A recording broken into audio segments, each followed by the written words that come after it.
إن الحمد لله نحمده ونستعينه ونستغفره ونعوذ بالله من شرور أنفسنا ومن سيئات أعمالنا من يهده الله فلا مضل له ومن يضلل فلا هادي له وأشهد أن لا إله إلا الله وحده لا شريك له وأشهد أن محمدا عبده ورسوله أما بعد فإن خير الحديث كتاب الله وخير الهدي هدي محمد صلى الله عليه وسلم وشر الأمور محدثاتها وكل محدثة بدعة وكل بدعة ضلالة وكل ضلالة في النار. أعوذ بالله من الشيطان الرجيم. بسم الله الرحمن الرحيم. إنا أنزلناه في ليلة مباركة إنا كنا منذرين فيها يفرق كل أمر حكيم. سبحانك لا علم لنا إلا ما علمتنا إنك أنت العليم الحكيم. رب اشرح لي صدري ويسر لي أمري واحلل عقدة من لساني يفقهوا قولي. رب زدني علما اللهم رب زدني علما. معزز حاضرین جمعہ، ماہ شعبان کا مہینہ چل رہا ہے. اس سے پہلے خطبہ جمعہ میں ماہ شعبان کے روزوں کے فضائل کے تعلق سے باتیں ہوئی تھی. یہی وہ مہینہ ہے ماہ شعبان جس کی 15ویں رات کی شب امت مسلمہ کے زیادہ تر لوگ کئی بدعات کرتے ہیں. ان بدعات، سبھی بدعات کے بارے میں بات کرنا، کیا صحیح ہے کیا غلط ہے، وقت تو نہیں ہے، بالخصوص چند بدعات پہ کہ وہ بدعات کیا ہیں اور اس کی حقیقت کیا ہے. ہونا تو یہ چاہیے امت مسلمہ کے اندر کہ امت مسلمہ کے تمام افراد رمضان المبارک کی تیاری میں لگ جاتے ہیں اور دعا کرتے اس بابرکت مہینے کو پانے کے لیے، کیونکہ ہمارے اسلاف کا طریقہ کار رہا ہے وہ پہلے ہی سے دعا کرتے کہ اللہ ہمیں رمضان المبارک کا مہینہ نصیب فرما. ہمیں بھی کرنی چاہیے، لیکن اس کے بجائے، دعا کرنے کے بجائے لوگوں نے بہت سی بدعات ایجاد کر ڈالی. اس لیے آج خطبہ جمعہ کا موضوع ہے 15ویں شعبان کی بدعات. 15ویں شعبان کی رات کو دراصل عرف عام میں شب برات کے نام سے جانا جاتا ہے. اگر شب برات کے لفظ ہی پہ غور کر لیا جائے تو یہ بات معلوم ہو جائے گی کہ یہ نبی اکرم جناب محمد الرسول اللہ صلی اللہ علیہ وسلم کے اس دنیا سے رخصت ہو جانے کے 500 سال بعد ایجاد ہوئی، جسے آج شب برات کے نام پہ منایا جاتا ہے. شب یہ فارسی لفظ ہے، برات یہ عربی لفظ ہے. شب برات، اور قرآن و حدیث میں کہیں بھی شب برات کا لفظ آپ کو نہیں ملے گا. اسی لفظ سے بات معلوم ہوتی ہے کہ یہ علماء سو نے اسے ایجاد کیا ہے. اور برات کا معنی ہوتا ہے نفرت اور بیزاری کا، کسی سے بیزاری کا اعلان کرنا، نفرت کا اعلان کرنا. قرآن نے اسی معنی میں دیکھیے سورہ توبہ کی آیت کریمہ ہم اور آپ پڑھتے ہیں، براءۃ من اللہ ورسولہ الی الذین عاہدتم من المشرکین. اللہ تبارک و تعالی مشرکین سے بیزاری اور نفرت کا اعلان کرتے ہیں. چونکہ ایک جماعت ہے جو شب برات یعنی 15ویں شعبان کی رات میں وہ صحابہ سے نفرت، بیزاری کا اظہار کرتی. حضرت ابو بکر صدیق رضی اللہ عنہ، حضرت عمر رضی اللہ عنہ، حضرت عثمان رضی اللہ عنہ، اما عائشہ، یہ ان کے دین میں داخل ہے. اسی لیے شب برات بیزاری کی رات. لیکن افسوس آج ان لوگوں نے بھی اس کو اپنا لیا جو کہتے ہیں کہ ہم سے زیادہ رسول کو کوئی نہیں مانتا. یہ افسوس کا مقام. تو یہ لفظ بھی آپ کو کہیں نہیں ملے گا. پہلی چیز.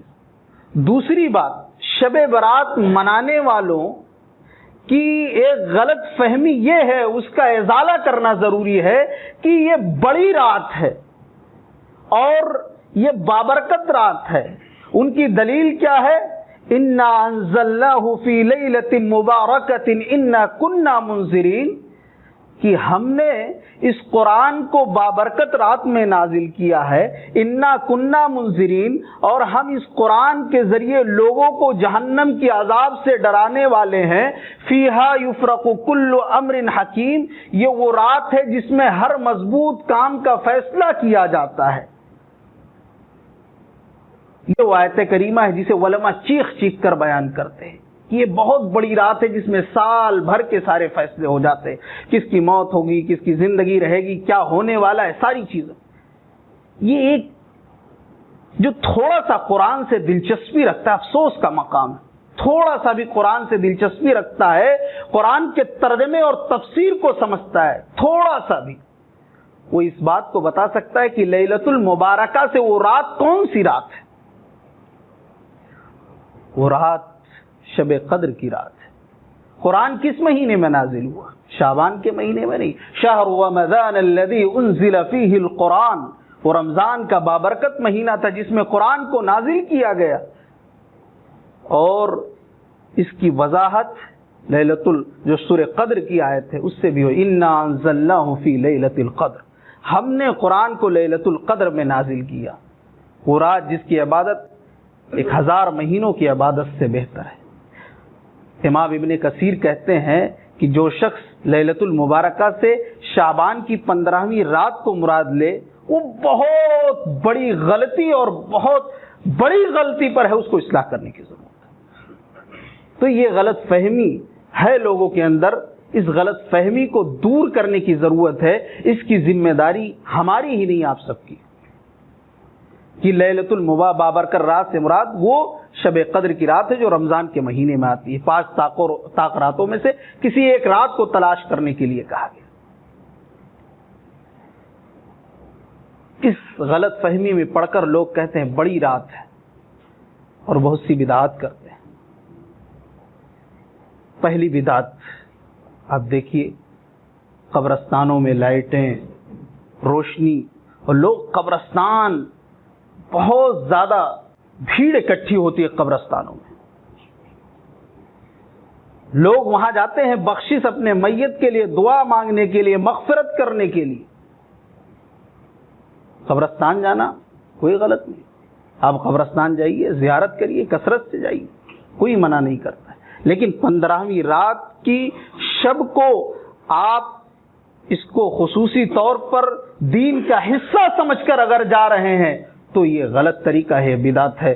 دلیل کیا دیتے ہیں؟ وہ ترمذی کی روایت وہ پڑھی جاتی ہے، علماء بیان کرتے ہیں چیخ چیخ کر کہ اماں عائشہ کے پاس اللہ کے نبی صلی اللہ علیہ وسلم تھے. نبی پاک جناب محمد الرسول اللہ صلی اللہ علیہ وسلم ایک رات اٹھ کر آپ صلی اللہ علیہ وسلم چل دیے اور گئے تو جنت البقیع قبرستان میں آپ کھڑے ہو کر دعا کر رہے ہیں. اماں عائشہ بھی پیچھے پیچھے چلی جاتی ہیں. اللہ کے نبی صلی اللہ علیہ وسلم نے جب دیکھا تو کہا کہ عائشہ، کیا تمہارا کیا گمان کہ میں تم پر ظلم کروں گا؟ اماں عائشہ نے کہا کہ اللہ کے نبی، میرے دل میں سوچ پیدا ہوئی کہ آپ کسی اور بیوی کے پاس چلے گئے. پھر اللہ کے نبی صلی اللہ علیہ وسلم نے فرمایا، عائشہ، ان اللہ ينزل تبارک و تعالی لیلۃ النصف من شعبان، کہ بے شک اللہ تبارک و تعالی نصف شعبان کی رات کو، یعنی 15ویں شعبان کی رات کو آسمان دنیا پر، یعنی جس آسمان کو ہم دیکھ رہے اس آسمان پر نازل ہوتا ہے اور اتنے لوگوں کی مغفرت کرتا ہے. من شعری بنو کلب، جتنے بنو کلب کے بکریوں کے بال ہیں. اہل علم کہتے ہیں بنو کلب کے بکریاں جو ہوتی تھی وہ بہت زیادہ بال والی ہوتی تھی. تو اللہ کے نبی نے فرمایا کہ جتنے بنو کلب کی بکریوں کے بال ہیں اتنے لوگوں کی اللہ تبارک و تعالی مغفرت کرتا ہے. اس لیے میں مغفرت بخشش کی دعا مانگ رہا ہوں اپنی امت کے لوگوں کے لیے. اس حدیث کو امام ترمذی لانے کے بعد کہتے ہیں یہ حدیث نہایت ہی انتہائی درجے کی ضعیف ہے، اور اپنے استاد کے بارے میں کہتے ہیں سمعت ابا محمد ابن اسماعیل، کہ میں نے اپنے استاد محمد ابن اسماعیل یعنی امام بخاری سے سنا کہ یہ روایت بالکل صحیح نہیں ہے جسے لوگ پیش کرتے ہیں۔ یہی وہ حدیث بیان کی جاتی ہے قبرستان جانے کی دلیل۔ اگر اس رات قبرستان جانے کی اتنی بڑی فضیلت تھی تو نبی پاک جناب محمد الرسول اللہ صلی اللہ علیہ وسلم نے اپنے صحابہ کو کیوں نہیں بتلایا؟ اتنی بڑی فضیلت اگر ہوتی تو ضرور ہمارے نبی اپنے صحابہ کو بتلاتے، اور صحابہ کرام بھی قبرستان جایا کرتے۔ یہ حدیث پاک جو لوگ بیان کرتے ہیں ان کی غلط بیانی۔ تو قبرستان جانا اس دن خصوصی طور پر یہ پہلی بدعت ہے، اس پر رسول کی مہر نہیں ہے، اس لیے بدعت ہے، وہ اللہ کے وہاں قابل قبول نہیں ہے۔ پیارے رسول نے فرمایا من عمل عملا لیس علیہ امرنا فهو رد، جو کوئی عمل کرے، کوئی بھی شخص کوئی عمل انجام دے اور اس عمل کے کرنے پر ہماری مہر نہیں، ہم نے حکم نہیں دیا، تو مردود ہے، شیطان ہے، وہ اس کے منہ پر مار دی جائے گی، اللہ کے وہاں قابل قبول نہیں۔ دوسری بدعت، اس رات میں نفل نمازوں کا بڑا اہتمام لوگ کہتے کرنے کے لیے۔ اہل علم جو علماء ہیں جنہیں صحیح حدیثوں کے بارے میں علم نہیں ہے یا وہ علم رکھنا نہیں چاہتے ہیں، وہ بیان کرتے ہیں کہ 100 رکعت نماز صلاۃ الالفیہ کے نام سے جسے جانا، کہ 100 رکعت نماز اس طرح پڑھی جائے کہ سورہ فاتحہ کے ساتھ ہر رکعت میں 10 بار سورہ اخلاص قل هو اللہ احد، تو اللہ تبارک و تعالیٰ اس کے گناہوں کو 1 سال آنے والے اس کے گناہ نہیں لکھے جاتے، اس کے گناہوں کو مٹا دیا جاتا ہے۔ اگر اس کی تقدیر میں بد نصیب وہ لکھا ہے تقدیر میں، تو اسے خوش نصیب لکھ دیا جاتا ہے کاٹ کر۔ علامہ ابن الجوزی کہتے ہیں یہ من گھڑت ہے، من گھڑت، یہ حدیث گڑھی گئی ہے۔ میرے بھائیوں، اس طرح روایتیں پیش کی۔ دوسری روایت حضرت علی رضی اللہ عنہ روایت کرتے ہیں کہ اللہ کے نبی نے فرمایا جو اس رات 14 رکعت نماز پڑھ لے اسے 20 مقبول حجوں کا ثواب ملتا ہے۔ علامہ ابن الجوزی کہتے ہیں الموضوعات کے اندر رہتے یعنی موضوع اور من گھڑت روایت جہاں انہوں نے اکٹھا کیا، یہ دوسری بدعت ہے۔ اس رات میں آپ خصوصی طور پر تہجد، کہ ہم آج تہجد کی نماز پڑھیں گے، آج رات میں 100 رکعت نماز پڑھیں گے، یہ نبی پاک صلی اللہ علیہ وسلم سے ثابت نہیں۔ اس رات لوگ، ایک بدعت یہ بھی ہے کہ لوگ اچھا کھانا پکاتے ہیں، گھروں کی صفائی کرتے ہیں کہ آج ہمارے باپ کی، ہمارے دادا کی، ہمارے امی کی، ہمارے بہن کی، فلاں کی، آج ہمارے گھر میں ان کی گھر میں روحیں آئیں گی، اس لیے ان کے استقبال کے لیے وہ اچھا کھانا پکاتے ہیں، فاتحہ خوانی کرتے ہیں، غریبوں کو کھلاتے ہیں ان کے استقبال میں کہ کہیں روحیں آئیں، ناراض نہ ہو جائیں۔ یہ غلط عقیدہ ہے۔ روحیں تو اگر نیک ہے تو اعلیٰ علیین میں ہے، اگر بد ہیں تو سجین میں ہو، روحیں آ نہیں سکتی۔ اگر اعلیٰ علیین میں ہے تو جنت کی نعمتوں سے اور سرسبز و شاداب ہو رہی ہیں، اور سجین میں ہے تو تکلیف میں ہیں، وہ دنیا کے اندر نہیں آ سکتی ہیں۔ اللہ تبارک و تعالیٰ کا فرمان وَمِن وَرَائِهِمْ بَرْزَخٌ إِلَىٰ يَوْمِ يُبْعَثُونَ، وہ ایسے برزخ میں ہے کہ اس قیامت سے پہلے وہ دنیا میں واپس نہیں آ سکتی۔ یہ عقیدہ بھی غلط ہے۔ ضرورت اس بات کی ہے کہ ہم اور آپ اصلاح کریں۔ ایک اور بدعت، حلوہ سنت سمجھ کے بنایا جاتا ہے۔ حلوہ بڑی اچھی چیز ہے، آپ کبھی بھی کھائیے، بنائیے، لیکن اس دن دین کا حصہ سمجھ کر ثواب کی نیت سے بنانا، اس پر فاتحہ خوانی کرنا، اسے بانٹنا، یہ بدعت ہے۔ کہتے ہیں کہ اللہ کے نبی صلی اللہ علیہ وسلم کا دندان مبارک شہید ہو گیا تھا، آپ نے نرم غذا کھائی تھی، اس لیے ہم نبی کی محبت میں کھاتے ہیں، اور غزوہ احد کے موقع پر دندان مبارک شہید ہوا، یہ صحیح بات ہے، لیکن غزوہ احد یعنی عید الفطر کے بعد ماہ شوال میں جس میں عید کی نماز ہم اور آپ پڑھتے ہیں، ماہ شوال میں غزوہ احد پیش آیا، یہ حلوہ آج شعبان میں 2 مہینہ پہلے بنا لیا جاتا ہے، یہ کون سی دلیل ہے؟ یہ بھی ایک طرح کی کھلی بدعت ہے۔ میرے بھائیوں، باتیں اور ہیں، وقت ہمارا ختم ہو رہا ہے۔ شب برات کے تعلق سے علامہ البانی 1-2 صحیح حدیث ذکر کرتے ہیں۔ ایک حدیث ذکر کرنے اپنی بات کو ختم کر رہا ہوں کہ اللہ وہ صحیحہ کے اندر لاتے ہیں کہ اللہ کے نبی صلی اللہ علیہ وسلم نے فرمایا اطلع اللہ تبارک و تعالی الی خلقہ لیلۃ النصف من شعبان، کہ اللہ تبارک و تعالیٰ نصف شعبان کی رات کو اپنے بندوں کی طرف رحمت کی نظر سے دیکھتا ہے. فَيَغْفِرُ لِجَمِيعٍ إِلَّا لِمُشْرِكٍ أَوْ مُشَاحِنٍ، تو سارے لوگوں کی مغفرت کر دیتا ہے، صرف مشرک اور کینہ پرور لوگوں کو چھوڑ دیتا ہے. جن کے دل میں اپنے بھائی کے بارے میں بغض ہو، کینہ ہو، ان کی مغفرت نہیں کی جاتی. دوسری روایت میں ہے کہ رحمت کی نظر سے دیکھتا ہے، مومنوں کو معاف کر دیتا ہے، کافروں کو ڈھیل دے دیتا ہے، اور مشرک اور کینہ پرور لوگوں کو چھوڑ دیتا ہے، حتی یدعو، یہاں تک کہ وہ لوگ اپنی اصلاح نہ کر لیں. یہ دو روایتیں علامہ البانی کہتے ہیں تمام طرق کے ساتھ بلا شک صحیح ہیں. تو اب سوال یہ پیدا ہوتا ہے کہ جب یہ روایت صحیح ہے تو اللہ تبارک و تعالی رحمت کی نظر سے دیکھتا ہے، اس دن معاف کرتا ہے اپنے بندوں، کیا کرنا چاہیے؟ کیا عبادت نہ ہم کریں؟ ظاہر بات ہے، یہ حدیث کے الفاظ بتا رہے ہیں کہ ہمیں شرک کی غلاظت و گندگی سے پاک ہونے کی ضرورت ہے. اس دن ہمیں چاہیے کہ بالخصوص ہم اپنے دلوں کو حسد و کینہ سے، اپنے بھائیوں کے تعلق سے پاک کر لیں.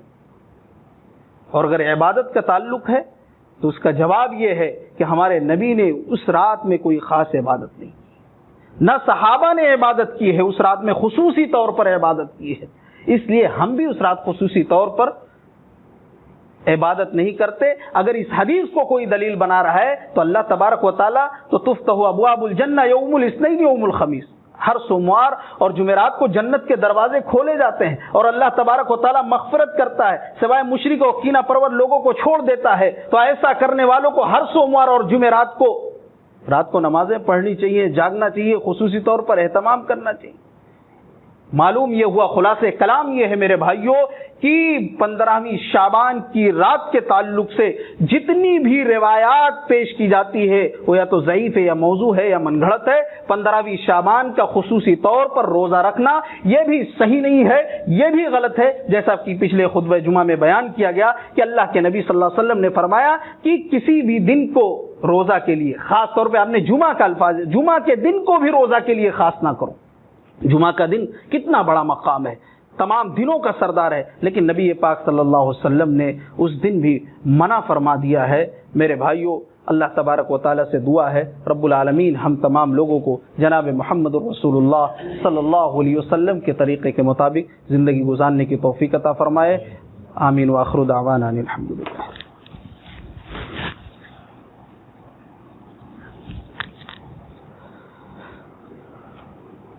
محترم حاضرین، گنیشور نگر باندرا ایسٹ کا چندے کا اعلان ہے. وہاں پہ ایک مسجد کی زمین 15 لاکھ کی خریدی گئی ہے، جن میں ضرورت ہے 1 لاکھ روپیہ بیانہ دیا گیا. آپ تمامی حضرات کے سامنے آئے ہیں تعاون کے لیے. آپ تمامی حضرات بھرپور تعاون کریں. اللہ تبارک و تعالیٰ آپ لوگوں کے تعاون کو قبول فرمائے. اور اسی کے ساتھ بڑی دکھ کے ساتھ میں ایک خبر دے رہا ہوں، آپ لوگوں کو بھی معلوم ہے کہ فضیلت الشیخ ہندوستان کے ہمارے جماعت کے مفتی ڈاکٹر فضل الرحمان المدنی حفیظہ اللہ جامعہ منصورہ مالیگاؤں کا رات کو 2:20 پہ تقریباً ان کا انتقال ہو گیا. یہ انتہائی غم کی بات ہے. آپ تمامی حضرات ان کے لیے دعائیں مغفرت کریں کہ اللہ تبارک و تعالیٰ ان کی دعا کو قبول فرمائے. آج ہم نے وقت زیادہ لیا ہے اس لیے میں معذرت چاہتا ہوں. ان اللہ وملائکتہ یصلون علی النبی یا ایھا الذین آمنوا صلوا علیہ وسلموا تسلیما. اللهم صل علی محمد وعلی آل محمد كما صلیت علی ابراہیم وعلی آل ابراہیم انک حمید مجید. اللهم بارک علی محمد وعلی آل محمد كما بارکت علی ابراہیم وعلی آل ابراہیم انک حمید مجید. ان اللہ یأمر بالعدل والإحسان وإیتاء ذی القربى وینہی عن الفحشاء والمنکر ولذکر اللہ اکبر واللہ یعلم ما تصنعون.